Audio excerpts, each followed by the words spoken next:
Curioso, and welcome back to Ancient Wales, Episode 3, Protection, Worship, or Winter Quarters.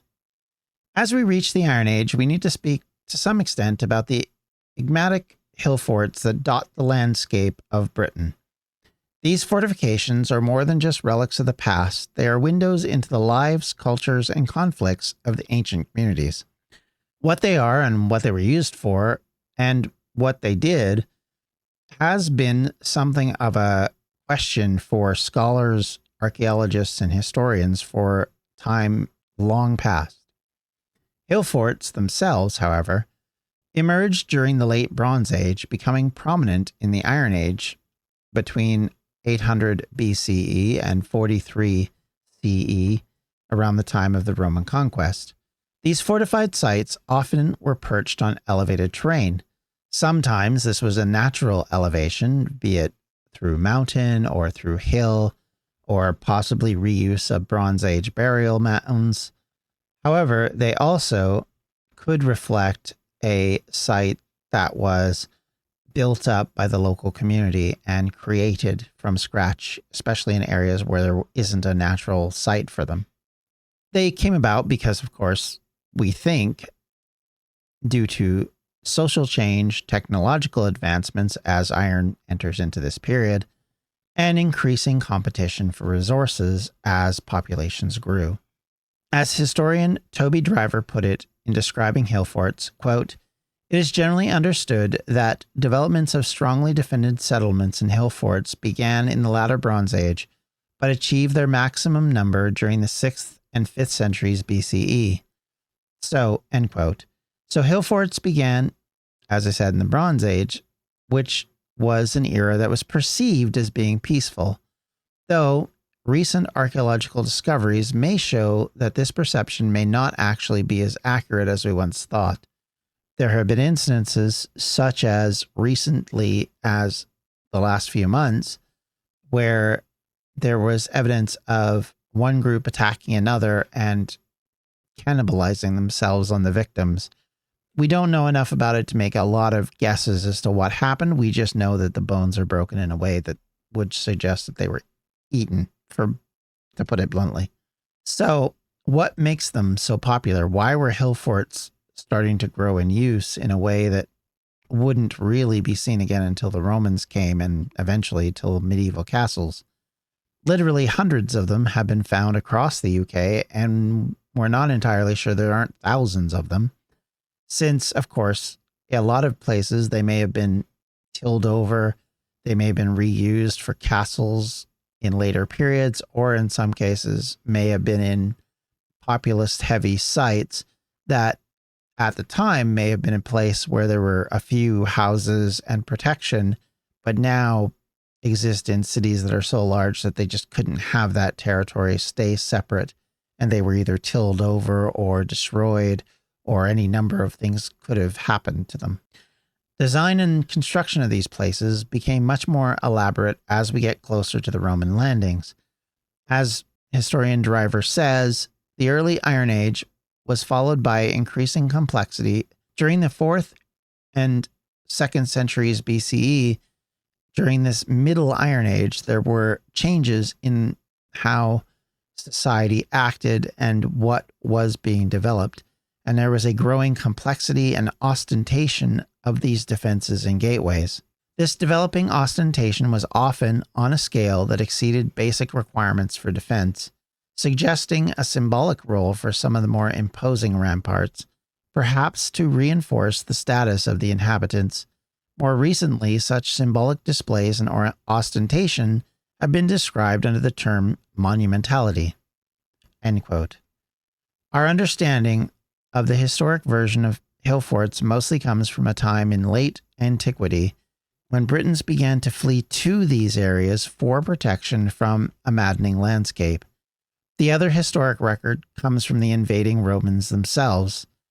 The historian and Roman senator Tacitus, in describing the Battle of Mons Graupius, said in talking about the Britons hiding in their secure forts, quote, "The Roman troops were mad for action and ready to rush into this fort, but Agricola marshaled them with care.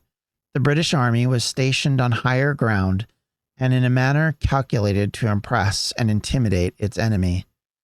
The other ranks rose, as it were, up in tiers up the gentle slope. The space between the two armies was taken up by charioteers." End quote. The idea of hill forts, as interpreted by the Romans, was as places that were simply meant to impress and intimidate their enemies, something that the Romans thought the Britons did with a number of different methods and ways during their battles, some of which we'll address in later episodes. Historian Barry Cunliffe describes hill forts as both defensive strongholds and symbols of power, showcasing the ability of a community to mobilize resources and manpower. Their height and complexity made them stand out in the countryside in more ways than one.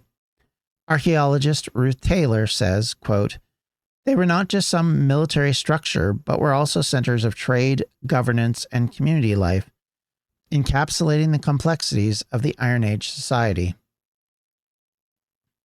The prime purpose of hill forts has been a topic of debate amongst scholars, and while their defensive nature is generally acknowledged and evident, steep slopes and ditches and ramparts obviously provide protection against invasion and assault. However, many experts have argued that these structures served broader social and economic functions, as we've just mentioned in the particular experts we've quoted here.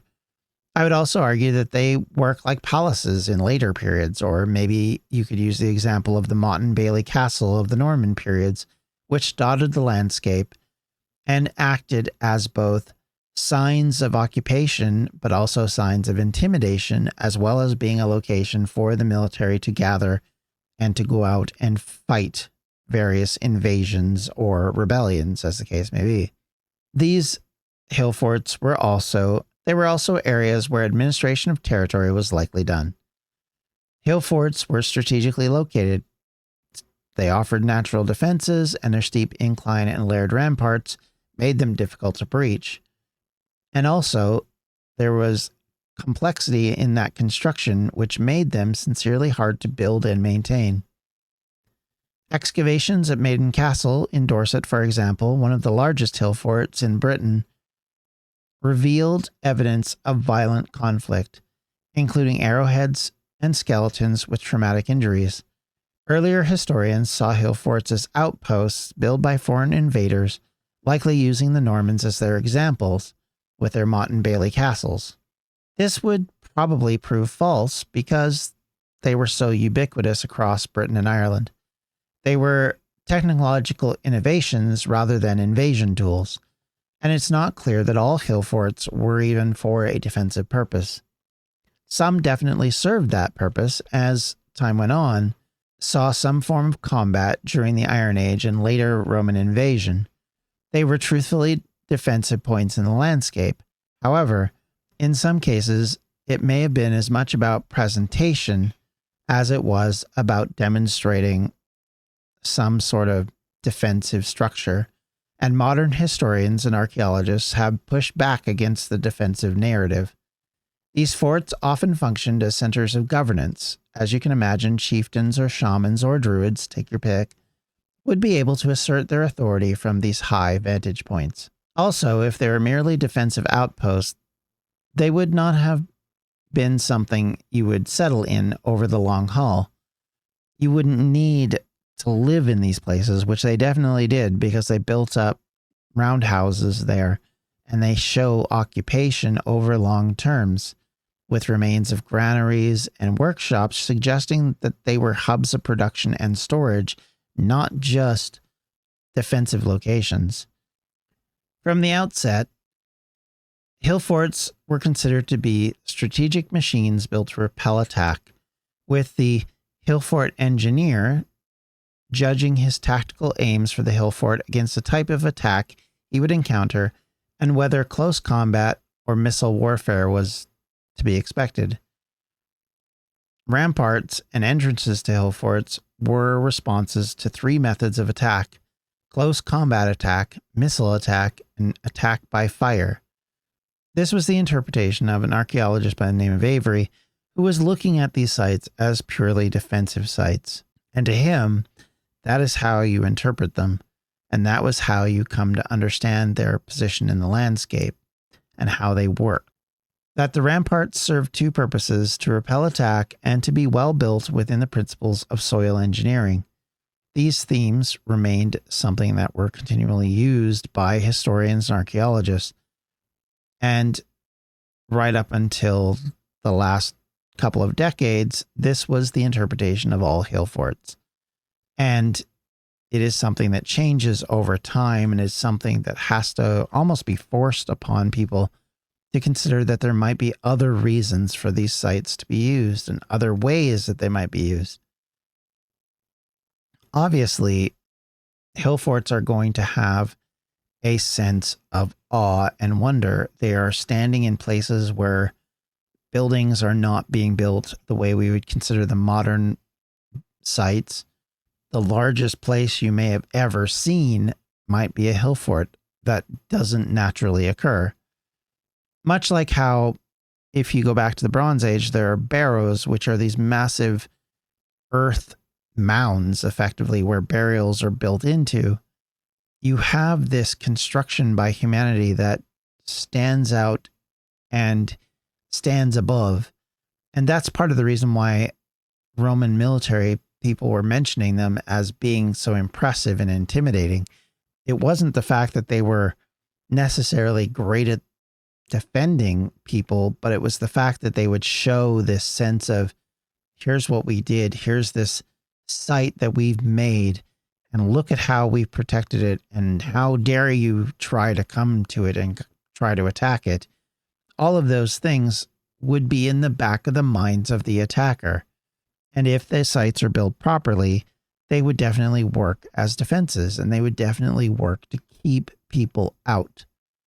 So yes, they did have that use, but it didn't mean that that was the only thing. And as I mentioned earlier, symbology as much as military function can combine together in these sites. The other thing is too, is if you were a chief or a king or a leader of a people, a site like this could be used as your place for control. If you wanted to issue out indulgences to the local population, say you've had a good harvest period, which is then collected into the leader can issue it out from this massive building or this massive construction to show how magnanimous they may be with other people. And obviously it would be a place where they could construct Iron Age tools and weapons and other things, so that those also could be used as bargaining chips with traders and with other local tribes and peoples, so that you can continue to maintain links. So likely what the hill forts do and how they represent is multifolded into many different categories, chief among which, of course, is defensive, but it is not the only thing. And there is speculation that these buildings or these areas may not have been permanently inhabited, that people may have only visited them at certain times of the year for protection, for upkeep. There was a common idea that people would live in the lowlands and then go to the hill fort when they needed protection. But that belies some of what we talked about, which is that these structures were maintained, that they built actual houses there, shows that was not the case, and that likely these places were used, if they were used as effectively winter quarters or as a place to run to for protection, then at some point they migrated into being the site. They became, in effect, a town or a village in their size and in their dimension to go with their protection, much like medieval cities and towns got walls built around them. Well, in these sites, they got hill forts built around them, or built that they were built on top of. So we have to understand it in that context and in that understanding. And so, yes, there is a military aspect to all of this, of course. There has to be a reason why you would go to the bother of building something this unbelievably large. But we have to understand that that doesn't mean that this architecture is for that alone, and that this idea of our ancestors being obsessed with protecting themselves at all times wouldn't also mean that they wouldn't look at, how can I make this look good? And how do I make this look like, aren't I the biggest kid on the block because I have the most impressive structure or the most impressive ditches or the best looking gate, or all of those kind of things that we think of as part of society and as part of how we live even today in the way houses are constructed and built. Think of it from that idea, and I think you understand that, yes, a house has a purpose, but a house that has 3 bathrooms and 4 bedrooms and a pool and a tennis court and what are the purposes of those? It's not strictly about protecting someone from the elements. It isn't strictly about a place for people to cook and sleep. At that point, it becomes a place of ostentation. And that's what they mean when they talk about these kind of things. So understand that when we talk about this, and you'll kind of get what I'm talking about with this whole idea. Hill forts facilitated trade as well, as their elevated positions made them visible landmarks for travelers and traders across the countryside. Artifacts such as imported pottery and tools unearthed at sites like South Cadbury Castle in Somerset indicate extensive trade networks. So the question remains, were these developments in defensive complexity linked to a more aggressive military role? Were forts specifically designed to repel attack, or were they simply defenses intended more for symbolic purposes, much like how human heads were usually found in these sites and often seen as some form of warning, possibly, or possible spiritual protection? The idea of the dead protecting the living.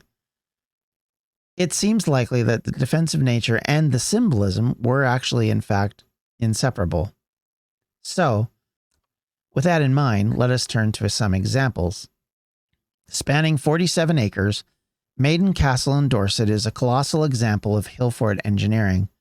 Its multiple ramparts and ditches created an imposing defensive network. Finds from the site include Iron Age coins, pottery, and they painted a picture of a thriving settlement that was bustling with activity. In places like Northern Ireland, while they may not have had what we would consider in the strictest sense of the term a hill fort, they did have sites like Dun Allin, which have similarities in structure and function. And they make noteworthy counterparts to the wider Celtic hill forts. In recent excavations suggest it was a ceremonial center as well as a defensive site. Unique amongst hill forts is Eden's Hall Broch in Berwickshire, which combines the features of a broch, a dry stone tower, with those of a traditional hill fort. Its double-walled construction and intricate layout indicate advanced architectural techniques. There are a large number of hill forts in West Wales, and from the north to the south, they dot the landscape. They are generally much smaller than their counterparts in England, which might point to a couple of different conclusions. One, that because there's a smaller population there, there's less need for an expansive site. Or two, there may be different cultural ideas or cultural identities imbued in them, which have different reasons for their use. Example number one, nestled in the Llŷn Peninsula, is Tre'r Caerhun, which is one of the best preserved hill forts in Britain. Its name means town of giants, and reflecting the awe it inspires even today. Archaeological surveys have uncovered over 150 stone huts within its walls, or roundhouses, suggesting it housed a significant population. Next is Moel Arthur, built over 2,500 years ago, around 500 BCE. It is one of a series of iron hill forts to be found in the summits of the hills of the Clwydian Range in North Wales. Overlooking the valley of Clwyd, it sits between Moel Llys y Coed and another hill fort at Pen y Clwyddau. Evidence has been found showing activity on Moel Arthur as not only during the Iron Age, but also in the earlier Bronze Age. A possible Bronze Age burial mound lies at the center of the fort, and in 1962, 3 copper Bronze Age flat axes were found within the ramparts. Earlier excavations also turned up a coarse Roman pottery and flint arrows, suggesting the hill fort was in use both before and after the Iron Age. Finally, from a relatively modern dig in Dinas Drinell, a coastal hill fort set on a hill of glacier drift sediments overlooking the sea and Carnarvonshire coastal plain. This hill fort is in an area near the Menai Strait, and it would have been a great place for herding animals as well as to carry out fishing and to overlook the Irish Sea in order to spot invaders or other traders or any number of different people.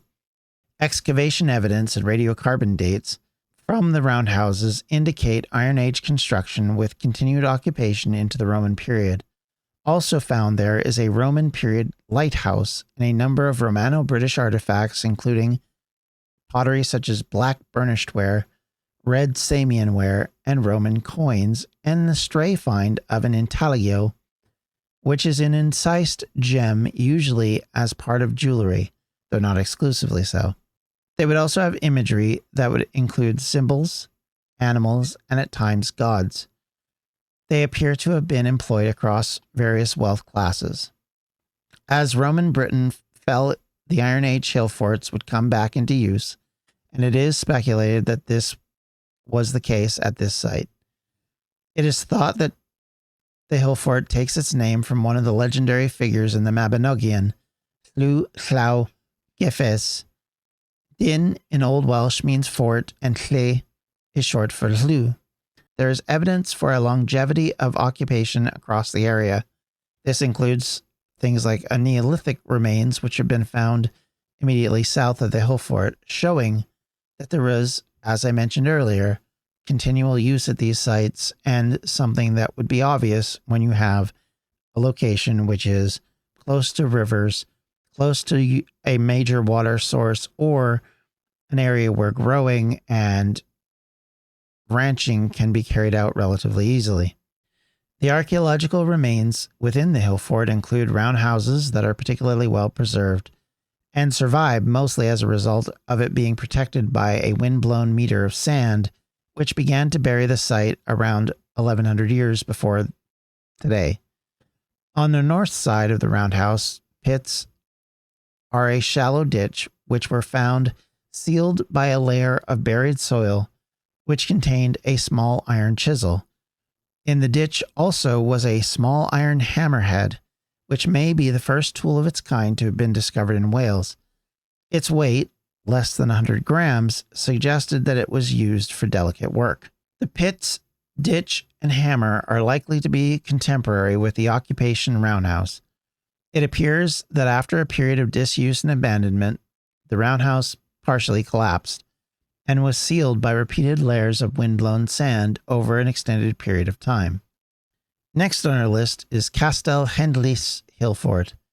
Henllys is located in South Wales, south of Cardigan, and sits in an area where Neolithic people settled and continued to live through the various centuries. This hill fort had been a focus of scientific excavation since 1980, which provided an unparalleled understanding of the small promontory fort occupied from the Iron Age to Roman times. One of the most unusual defensive discoveries at Castell Henllys was made by an archaeologist, Harold Mittam. Below one of the outer banks of the hill fort, he discovered a chevre de frise, what is referred to as a sort of prehistoric barbed wire. It was particularly effective at stopping cavalry and chariots, and that's why it extended in a band outside the gateway area, so attackers would become entangled at the point where they were in slingshot range. This feature is common in France and Spain, but relatively unknown in Britain, showing that there was this trade going on between various European areas. Before this particular excavation, no one even knew that these stones existed at Castell Henllys, and it makes you wonder how many others are waiting to be found at these sites. Archaeologists have unearthed significant clues about daily life within these forts. Dr. Alice Roberts notes, quote, "The remains of granaries, animal pens, and communal spaces point to a society that is both agricultural and hierarchical." In contrast, Professor John Collis argues, quote, "Hill forts should not be romanticized as solely peaceful or democratic. Their very existence highlights a society prepared for conflict and competition." End quote. The arrival of the Romans brought profound changes to Iron Age Britain. Some of the hill forts, such as some of the ones we mentioned, and as well as Hod Hill in Dorset, were overtaken and repurposed by Roman forces. Others were abandoned as their strategic importance diminished as Roman engineering and other forms of defenses and settlements began to occur. Archaeological evidence suggests as well that while some communities resisted fiercely, others adapted and integrated within the Roman culture and technology, so thus there was less need for these kind of sites or less desire to use them. And the remnants of Roman roads and villas, which are near these former hill fort sites, underscore this transition. In conclusion, the hill forts of Iron Age Britain remain powerful symbols of an era that is defined by ingenuity, resilience, and change. They provide valuable insights into the lives of our ancestors, from their daily struggles to their broader societal structures. As we continue to study these sites, we uncover not just the history of the people who built them, but also the enduring legacy of their ingenuity and adaptability. Thank you again for listening. Thank you so much for being a part of this series. And I hope this has been helpful. And if you have any questions, comments, or concerns, you can always reach me at the Welsh History Podcast at gmail.com, or you can reach out to me at Blue Sky or X at Welsh History Pod, or on Facebook at facebook.com/Welsh History. And oh, by the way, if you'd like to help contribute to the podcast through our research and the things that we do in order to become better informed for these kind of podcasts, you can do that via Patreon at patreon.com/Welsh History. Thank you very much for listening or watching, as the case may be. Have yourselves a wonderful rest of your day. Take care. Bye-bye. Welsh History Podcast is a member of the Evergreen Podcast Network. To find more information on them, you can do so at evergreenpodcast.com. Thanks for listening.